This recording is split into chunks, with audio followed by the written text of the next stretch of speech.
구약성경 사무엘상 13장 1절에서 15절입니다.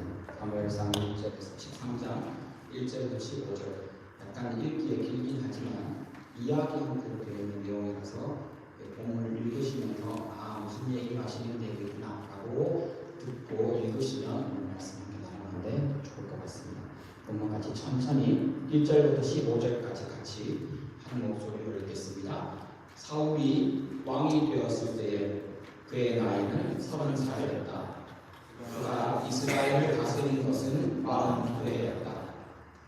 그는 이스라엘에서 3,000명을 뽑아서 그 가운데서 2,000명은 자기와 함께 믹마스와 베델 산지에 있게 하고 1,000명은 요나단과 함께 베냐민 지파의 땅 기브아로 보내고 나머지 군대는 모두 각자의 집으로 돌려보냈다. 요나단이 게바에 있는 블레셋 사람의 수비대를 치자 블레셋 사람들이 그 소식을 들었다. 사울이 온 나라의 나팔을 불어서 히브리 사람 수십 명을 내렸다. 온 이스라엘 백성은 사울이 블레셋 수비대를 쳐서 이스라엘이 블레셋 사람들의 미움을 사게 되었다는 말을 듣고 길갈로 모여와서 사울을 따랐다. 블레셋 사람들도 이스라엘과 싸우려고 모였는데 병거가 3만에다가 기마가 6천이나 되었고 보병은 바닷가의 모래알처럼 많아서 셀 수가 없었다. 블레셋 군대는 베다윈의 동쪽 믹마스로 올라와서 진을 쳤다. 이스라엘 사람들은 자기들이 위급하게 되었다는 것과 군대가 포위되었다는 것을 알고는 저마다 굴이나 숲이나 바위 틈이나 도덩이나 웅덩이 속으로 기어 들어가 숨었다. 히브리 사람들 가운데서 더러는 요단강을 건너 갓과 기브나 지역으로 달아났다. 사울은 그대로 길가에 남아 있었고 그를 따르는 군인들은 모두 떨고 있었다. 사울은 사무엘의 말대로 이래 동안 사무엘을 기다렸으나 그는 길갈로 오지 않았다. 그러자 백성은 사울에게서 떠나 흩어지기 시작하였다. 사울은 사람들을 시켜 번제물과 화목제물을 가지고 오라고 한 다음에 자신이 직접 번제를 올렸다. 사울이 막 번제를 올리고 나자 사무엘이 도착하였다. 사울이 나가 그를 맞으며 인사를 드리니 사무엘이 부르짖었다. 임금님이 어찌하여 이런 일을 하셨습니까? 사울이 대답하였다.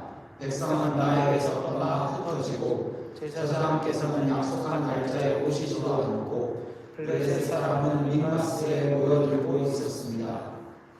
이러다가는 제가 주께 은혜를 구하기도 전에 블레셋 사람이 길갈로 내려와서 칠 것 같은 생각이 들어서 할 수 없이 번제를 드렸습니다. 사무엘이 사울에게 말하였다. 해서는 안 될 일을 하셨습니다. 주 하나님이 명하신 것을 임금님이 지키지 않으셨습니다. 명령을 어기지 않으셨더라면 임금님과 임금님의 자손이 언제까지나 이스라엘을 다스리도록 주께서 영원토록 굳게 세워주셨을 것입니다. 그러나 이제는 임금님의 왕조가 더 이상 계속되지 못할 것입니다. 주께서 임금님께 명하신 것을 임금님이 지키지 않으셨기 때문에 주께서는 달리 마음에 맞는 사람을 찾아서 그를 당신의 백성을 다스릴 영도자로 세우셨습니다. 사무엘이 일어나서 길갈을 떠나 베냐민 땅의 기브아로 올라갔다. 사울이 자기와 함께 있는 백성들을 세어보니 약 600명쯤 되었다. 오늘의 이 이야기는 아주 유명한 성경 사무엘을 이야기하면 한 번쯤 들어보셨음직한 이야기입니다. 말 그대로 읽으신 그대로 상당히 위급한 상황이었습니다. 사람들은 위기 앞에 서면 본성이 드러납니다. 더 정확하게 표현하면 그 위기가 문제라기보다는 그 상황에서 불안이 극대화되면 그때 약점이나 혹은 어떤 사람은 강점이 드러나고 인격의 성숙도도 드러납니다. 이 모든 게 불안이 올라갈 때 나타나는 현상입니다. 불안이 올라가면 건강과 병리적인 면도 드러납니다. 물론 신앙의 견고함도 나타납니다. 오늘 본문 사무엘상 13장은 그 위기의 순간, 불안이 증폭되는 그 순간 넘지 말아야 할 신앙의 선, 바운더리를 보여줍니다. 여러분 한번 생각해 보십시오. 운전하시는 분이나 혹은 운전하지 않으시더라도 여러분 흔하게 볼 수 있는 장면입니다. 아무 차도 없는 새벽 교차로에 여러분이 다다랐습니다. 그 교차로가 빨간불이 되어서 자동차 신호입니다. 섰습니다.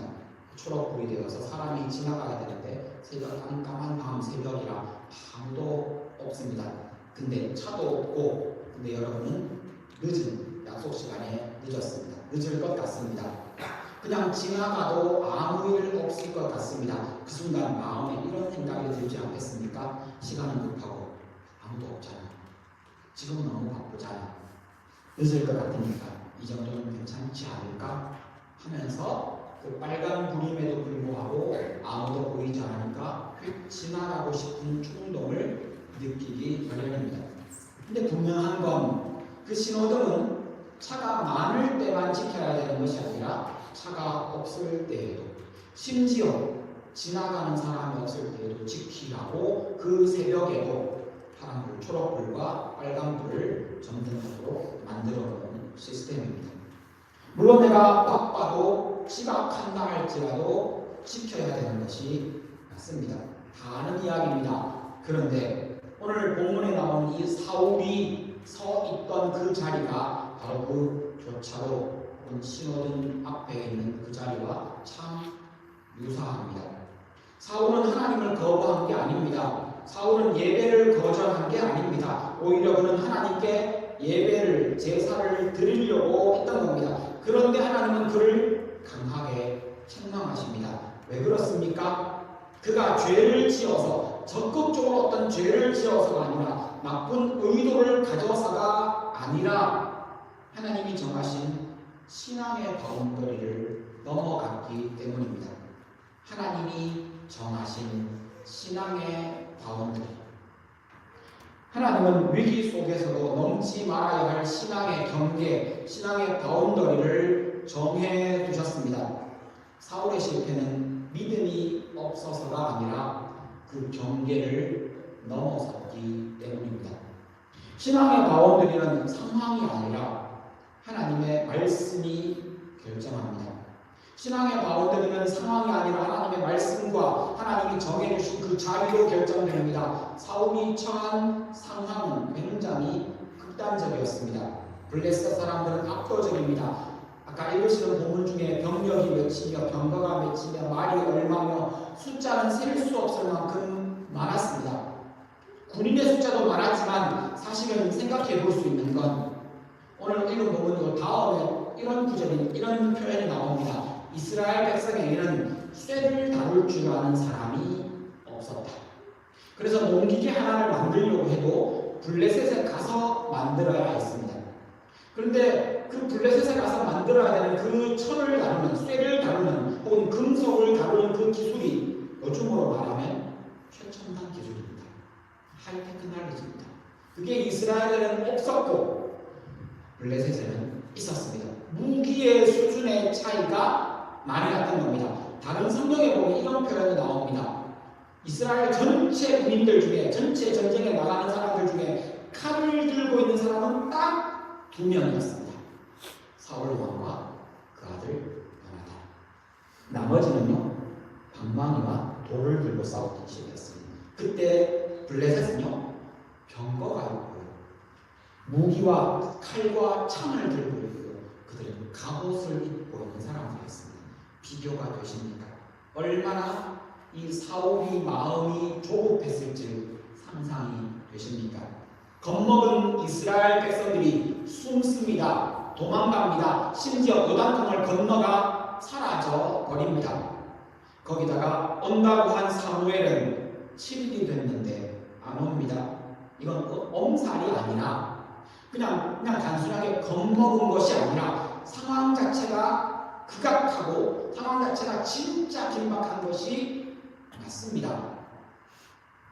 제가 한국에서 상담할 때 상담실에 들어와서 저하고 앉아있는 사람의 행동을 보면 혹은 대화하면서 그 사람이 평소에 잘하는 어떤 습관이나 그 사람이 어떤 모습들을 보면 그 사람의 건강함이 보입니다. 자주 보던 내담자의 모습, 이런 모습이 있습니다.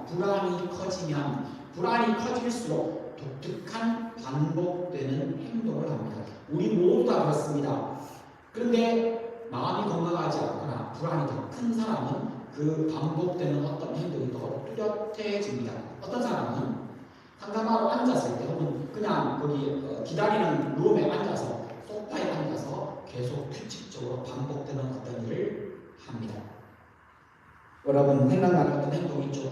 다리를 떤다든지 물건을 만진다든지 그냥 가만히 있는 앞에 있는 이쑤시개 나무 조각을 꺼서 부러뜨린다든지 성령을 많잖아요. 그런 불안할 때 단순하게 보이는 행동뿐 아니라 인간관계에서도 사람은 불안해지면 사실은 반복되는 행동을 합니다. 이 불안한 행동이 더 반복되고 더 심화될수록 사실은 그런 사람들은 건강하지 않을수록 상처가 많을수록 학대받은 경험이 클수록 건강한 사랑을 받지 못한 사람들일수록 이 불안할 때 행동하는 이 행동은 더 뚜렷하게 나타납니다. 누군가에게 계속 연락을 합니다. 불안하면 말입니다. 한 사람에게 집중적으로 연락을 하기도 하지만 여러 사람에게 연락합니다. 불안하기만 하면 이성교제를 시작합니다. 그런 사람도 있습니다. 불안하기만 하면 집 청소를 합니다. 불안하기만 하면 옷을 갈아입습니다. 불안하기만 하면 밖에 나갑니다. 불안하기만 하면 술을 먹습니다. 불안하기만 하면 그 불안을 없애기 위해 뭔가를 계속 하려고 하는 이 경향 우리 모두에게 있습니다. 불안하면 가만히 있지 못합니다. 그래서 불안하면 손이 바빠집니다. 몸이 분주해집니다. 사울도 마찬가지였습니다. 그는 하나님을 버린 것이 아닙니다. 다만 그는 하나님을 신뢰하며 기다리는 대신 그 불안을 없애기 위해 행동을 하려고 선택했던 겁니다. 그 불안을 통제하기 위해, 불안을 낮추기 위해 행동을 선택했습니다. 블레셋 사람들이 몰려오자 오늘 본문 말씀 7절에 보면 많은 사람들이 도망갑니다. 남아서 사울을 따르던 군인들도 모두 떠옵니다. 리더의 입장에서 얼마나 불안이 커졌을지 한번 생각해 보십시오. 8절에 보면 7일 동안 사무엘을 기다립니다. 사울도 불안하고 백성도 불안합니다. 백성들은 사울을 떠나 흩어지기 시작합니다. 여기에서 문제는 여러분 상황이 아닙니다. 시간이 아닙니다. 상황과 시간을 기준으로 삼으면 불안은 더 커질 뿐입니다. 얼마나 급한가는 우리가 따라야 할 기준이 아니라는 겁니다. 여러분 이 말을 기억해 주십시오. 급한 일 앞에서 중요한 일을 놓쳐버리는 순간, 이건 신앙의 생활에서도 삶에서도 똑같습니다. 급한 일 앞에서 중요한 일을 놓쳐버리면 중요한 일을 각 잡을 수 있는 기회조차 잃어버리게 됩니다. 9절에 보면 사울은 사람들을 시켜서 번제물과 화목제물을 갖고 오라고 시킵니다. 그리고 자기가 번제를 올립니다. 그는 우상을 섬긴 게 아닙니다. 하나님께 제사를 드리는 겁니다. 그의 의도는 선했습니다. 좋았습니다. 그가 처한 상황은 급박했습니다. 그러나 그는 자기의 부르심의 자리를 넘어섰습니다. 왕이 제사장의 자리를 침범한 겁니다. 그는 넘지 말아야 할 선을 그의 불안 때문에 넘어서 버렸습니다. 내 자리를 이탈했습니다. 응급실을 한번 생각해 보십시오. 응급실에 가면 보호자도 많은 곳 따라가지 않습니까? 보호자가 의사의 판단을 대신해서 이렇게 해야 되고 저렇게 해야 되고, 우리 아이는, 내 친구는, 내 남편은, 내 아내는 이러저러 하기 때문에 그 주사는 적합하지 않고 그 처치는 맞지 않습니다 라고 계속 이야기를 하면 그 응급실에서 의사가 그 사람에게 뭐라고 말하겠습니까? 당신 나가세요. 왜 그렇습니까? 제가 가족입니다. 제 사람은 제가 더 잘합니다. 얘는 내가 키웠습니다. 내가 낳았습니다 라는 말은 그 상황에 중요한 혹은 기준 삼을 수 없는 말입니다. 그 응급실에서, 그 병원에서 결정을 내려야 하는 사람은 내게 소중한 사람이기 때문에, 내가 낳았기 때문에, 내게 하나밖에 없는 사람이기 때문에, 이 사람이 지금 아프기 때문에, 이 급박한 상황 때문에 내가 거기에 개입하는 순간 나는 자리를 이탈해 의사의 자리를 밀어내고 있는 꼴이 된다는 겁니다. 사울도 그랬습니다. 그는 왕이었지만 제사장은 아니었습니다. 하나님이 이스라엘 백성에게 율법을 주실 때에 거기 명백하게 정해져 있는 왕의 바운더리가 있습니다. 왕이 무엇을 해야 하는지 분명히 나와 있습니다. 제사장의 바운더리도 분명히 정해져 있습니다. 그 이야기들에 나와 있는 중요한 한 대목은 그 어떤 사람도 제사장의 역할을 대신할 수 없다는 것이었습니다. 그래서 심지어 왜 저 사람들만 제사장입니까? 라고 대들었다가 그 족속이 완전 멸절한 사건이 성경에 나옵니다. 다른 분향, 다른 제사를 드리면 안 되는 것이 예외 없이 제사장에게만 적용되는, 제사장만 할 수 있는 일이었습니다. 왕이어도 안 됩니다. 그걸 사울이 몰랐던 것이 아닙니다. 불안하니까 그걸 한 겁니다. 사울은 어떤 사람들의 평가에서는 사울이 메시아 흉내를 냈다고 말합니다. 내가 왕이니까, 내 밑에 많은 사람들이 내게 순종하니까, 내가 기름 부음 받았으니까 내가 제사장도 할 수 있다. 사실은 성경에 유일하게 왕이면서 제사장의 역할들을 할 수 있는 사람은 메시아 뿐이었습니다. 사울이 지금 그 선을 넘어선 겁니다. 하나님이 그에게 허락하신 왕의 자리도 목숨 걸고 백성들을 위해 싸워야 하는 중요한 자리가 분명합니다. 선한 의도는 신앙의 경계를 넘어도 괜찮다는 면죄부가 아니라는 겁니다. 우리 인생에서 신앙의 바운더리는 그래서 중요합니다. 신앙의 바운더리는 상황이 결정하는 것이 아닙니다. 말씀이 결정하는 것입니다. 그러면 신앙의 바운더리를 넘어서면 어떻게 됩니까? 경계는 사소해 보입니다. 세워놓은 어떻게 담장 같은 것도 없을 수 있습니다. 내가 그 자리를 넘어가는데 아무도 방해하지 않을 수 있습니다. 어떤 사람은 부추길지도 모릅니다. 그런데 그 사소해 보이는 경계, 바운더리를 넘어가는 순간 신앙이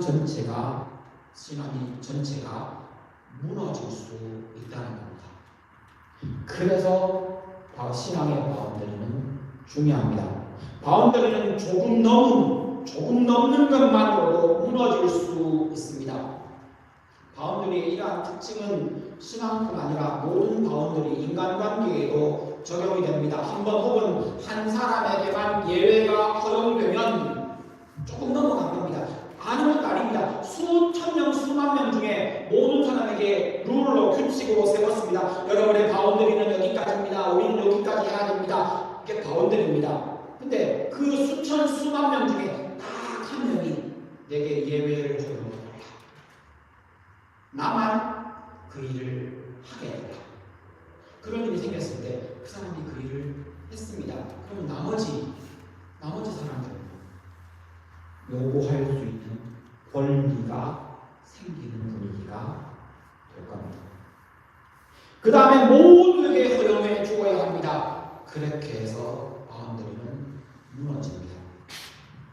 우리가 하나님의 사회를 보면서 하는 이야기입니다. 법 위에 누구도 없다. 민주주의에서 그렇게 신봉하고 있는 큰 원칙 바운더리입니다. 법 위에 아무도 없다. 대통령도, 법관도, 경찰도, 검사도 법 위에 있을 수 없다. 다 아는 이야기입니다. 그런데 우리들이 사회 정치면에서 보고 읽는 기사들을 통해서 실망하고 분노하는 이유 중에 하나는 그들에게 예외가 적용되고 돈 많은 사람에게 예외가 적용되면 그 법은 사실 무너져 내리고 있는 겁니다. 그래서 우리가 분노합니다. 똑같이 신앙의 바운더리로 그러합니다. 사울은 이렇게 생각했을 겁니다. 한 번쯤은 괜찮겠지. 이 정도는 이해해 주시겠지. 상황이 이렇게 급한데 하나님도 내 백성들도 이 상황에서 내가 먼저 제사를 드리는 것이 이 분위기 험악해지는 사람들이 겁먹고 있는 이 위급한 상황에서 필요했겠지. 필요하지. 이건 명분이 되잖아. 라고 생각합니다. 생각했을지도 모릅니다. 그러나 사무엘은 단호하게 말합니다. 13절입니다. 해서는 안 될 일을 하셨습니다. 하나님이 명령하신 것을 지키지 않으셨습니다. 하나님의 명령을 어기셨습니다. 단순하게 제사장직을 넘어선 것뿐 아니라 사실은 왕이 지켜야 하는 직책에 대한 이야기를 율법에 명하고 있는 대목들에 보면 이런 구절이 나옵니다. 왕에게 하는 말입니다. 너는 성경 하나님 말씀을 주야로 묵상하고 읽고 백성들이 그것을 따라올 수 있도록 네가 제일 앞에 서서 전쟁만 제일 앞에 나가서 하는 것이 아니라 많은 사람들의 모범이 되도록 하나님 말씀을 묵상해서 그 말씀을 지켜 행해라. 네 뒤에 수십만, 수백만, 수천만의 사람들이 네 뒤에 서 있다. 너를 보며 하나님 말씀을 지키는 우리의 왕을 네 뒤에서 보고 있다. 그래서 너는 하나님 말씀을 꼭 지켜야 한다. 이게 왕에게 주어진 명령 중에 하나였습니다. 사울은 이걸 깨는 겁니다. 공항에서 여러분 비행기를 자주 타시지 않습니까? 한국 갈 때, 오갈 때, 여러분 미국에서 혹은 비행기를 탈 때 그 전광판에 비행기가 도착하는 시간들이 나옵니다. 근데 그 공항에서 거의 정시에 도착하는 비행기, 그럼 정시 도착 이렇게 나옵니까? 아니요. 거의 동시라도 1분, 2분 늦으면 딜레이, 지연 이렇게 기록이 됩니다. 1분 늦어도 그 비행기는 정시 아닙니다. 지연입니다.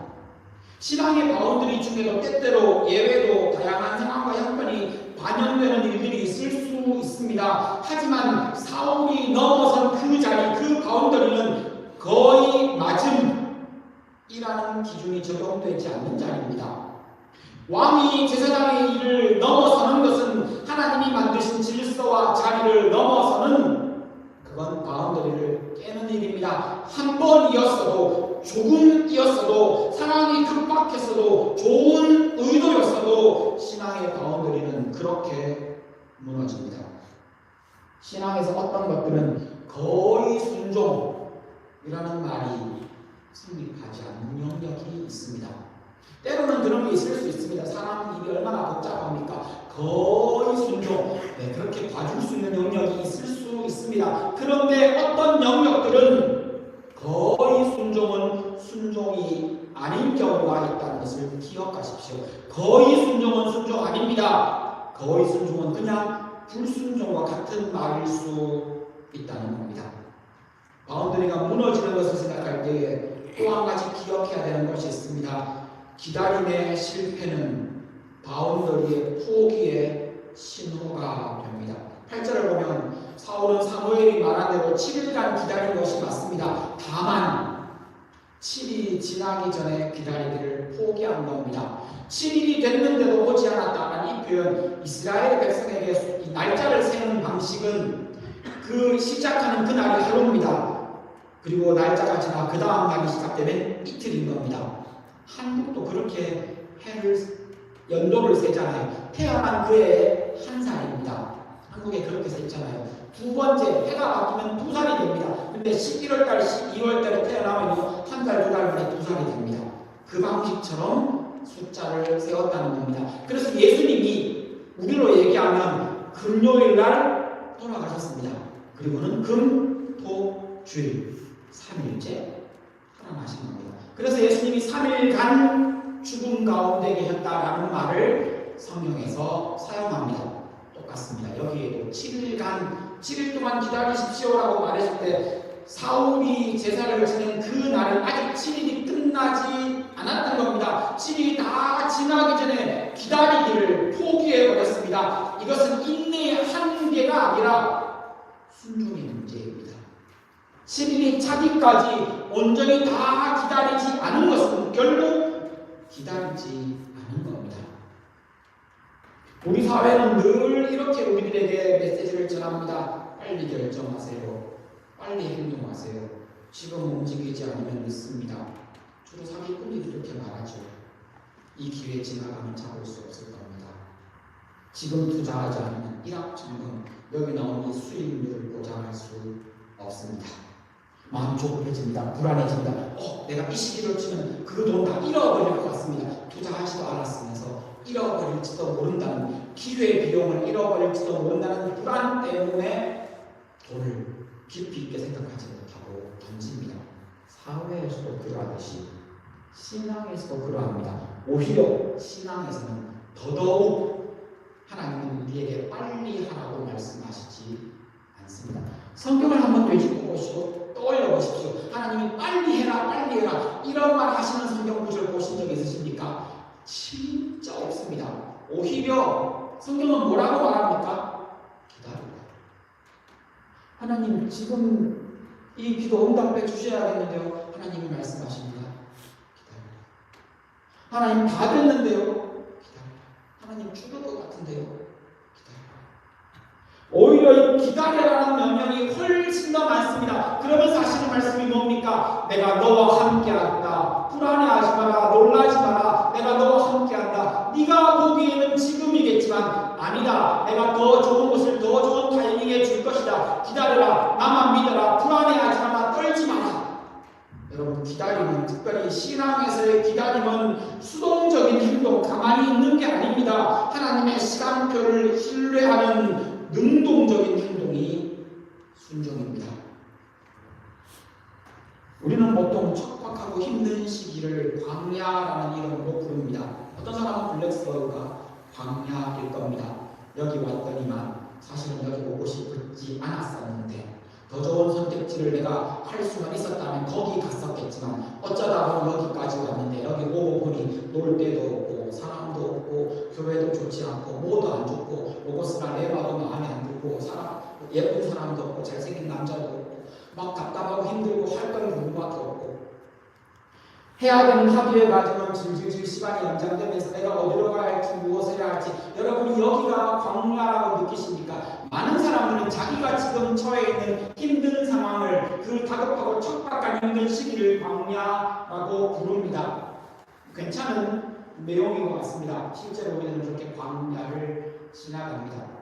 사울이 지금 광야 같은 위기에 서 있다고 표현할 수 있을 겁니다. 다급합니다. 마음이 불안합니다. 힘든 시기가 분명합니다. 그런 의미에서 그 시기는 사울에게 분명 광야입니다. 근데 그 광야에 예수님도 서 계셨습니다. 예수님의 그 다급한 상황, 불안한 현실, 불안한 미래, 십자가를 져야 한다는 정해져 있는 그 운명 같은 일들을 그분은 선택할 수 있었습니다. 얼마나 힘들었으면 예수님의 겟세마네 동산에서의 마지막 기도는 떨어지는 그 땀방울이 피처럼 변했을까요? 예수님은 실제로 광야에 40일 동안 계셨습니다. 사탄의 시험을 받으면서 말입니다. 같은 광야, 너에게도 광야, 나에게도 광야, 우리는 다 광야를 지나갑니다. 그 광야에서 사울의 행동은 불안을 덮기 위한 선택이었습니다. 같은 광야를 지나는 예수님은 말씀으로 자신을 지키셨습니다. 같은 바운더리의 문제를 앞에 두고 같은 불안함과 급박한 상황을 앞에 두고 한 사람은 하나님 앞에 순종을 선택했고 한 사람은 절반의 순종을 선택한 겁니다. 절반의 순종을 선택하고 그 광야에서의 바운더리를 깨어버렸고 한 사람은 온전한 순종으로 그 바운더리를 견고하게 세웠습니다. 여러분의 광야에서 여러분은 어떤 행동을 하십니까? 불안하니까, 다급하니까, 위급하니까, 앞이 보이지 않으니까, 여기가 너무 싫으니까 여러분, 이건 여러분이 무엇인가를 선택할 이유와 기준이 아니라는 것을 기억하십시오. 하나님 앞에 여러분이 어떤 행동, 어떤 선택을 해야 할지 여러분 곰곰이 짚으셔야 하는 대목입니다. 말씀을 마무리하겠습니다. 하나님은 우리에게 모든 것을 허락하지 않으셨습니다. 사실은 우리를 위해서 제한 지어 놓으셨습니다. 모든 것이 아니라 일부를 가려놓으시거나 어떤 부분은 우리에게 하나님 앞에 놓여있는 선택할 수 있는 어떤 것으로 주어지기도 합니다. 여러분들 선택의 영역이 바운더리입니다. 아담과 하와에게 선악을 알게 하는 나무의 열매와 생명나무의 열매, 그게 그의 바운더리였습니다. 어떤 바운더리입니까? 내가 하나님을 의존하고 하나님을 의지하는 인간으로 남을 것인가? 하나님처럼 될 것인가? 하나님은 두 가지 중에도 한 가지를 허락해 주셨습니다. 생명나무의 열매는 먹을 수 있었습니다. 선악을 알게 하는 나무의 열매는 사탄이 그를 꼬실 때 이렇게 말했습니다. 이거 먹으면 하나님처럼 되어서. 그 말을 들은 아담과 하와가 결정했습니다. 나는 하나님처럼 되겠다. 그렇게 그들은 바운더리를 넘어간 겁니다. 하나님이 그것을 바운더리 형태로 정해놓으신 것은 우리가 책임질 수 없고 감당할 수 없는 곳에 하나님은 신앙의 바운더리를 결정해 놓으신 겁니다. 그리고 거기에 우리의 자유도 함께 놓여져 있습니다. 우리를 보호하시기 위한 바운더리였습니다. 여러분, 선악을 알게 하는 나무의 열매와 생명나무, 그것이 존재한다는 것 자체가 우리의 자리가 어딘지를 명확하게 하나님이 선을 그어주신 겁니다. 그리고 거기에 우리의 신앙의 선택이 놓여져 있습니다. 그들에게, 아담과 하와에게 선악을 알게 하는 나무의 열매가 있었다면 여러분 앞에는 어떤 경계선, 어떤 바운더리가 놓여져 있습니까? 아직 결혼하지 않으신 청년 여러분의 배우자를 선택할 때 넘지 말아야 할 바운더리, 모든 사람에게 다 적용되는, 모든 그리스도인에게 적용되는 바운더리 하나가 있습니다. 여러분들이 여러분과 동일한 신앙을 가진 사람을 찾는 것. 이건 협상하고 타협할 수 있는 종류의 바운더리가 아닙니다. 다른 쪽을 선택할 수 있냐고? 선택할 수 있습니다. 근데 그 선택, 바운더리를 넘어가는 선택에 대한 결과를 여러분이 알고 선택하셔야 합니다. 아담과 하와가 넘어갔던 그 선악과를 알게 하는 열매는 하나님이 사람을 보호하시기 위한 바운더리였던 것처럼 나의 자리, 내가 넘지 말아야 할 자리, 그게 어딘가를 여러분 지금부터 찾으시고 곰곰이 고민하셔야 합니다. 신앙의 성숙은 더 멀리 가는 게 아닙니다. 더 빨리 가는 게 아닙니다. 오히려 신앙의 성숙은 어디에서 멈춰야 할지를 아는 겁니다.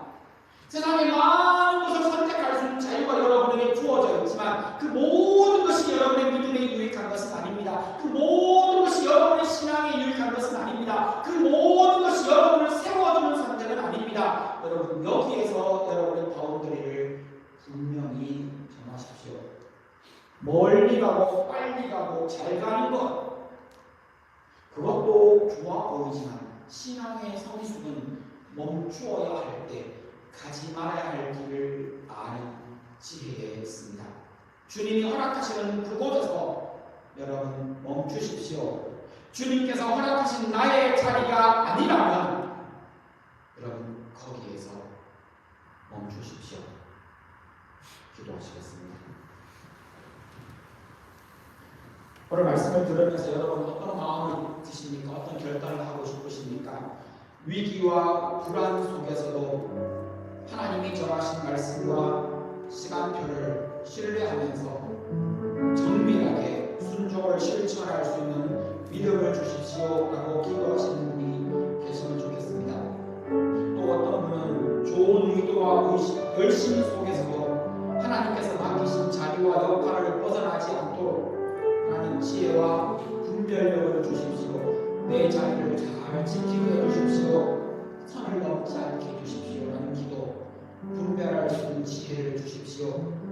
이 기도 드리시면 좋겠습니다. 여러분의 기도 제목으로 하나님 앞에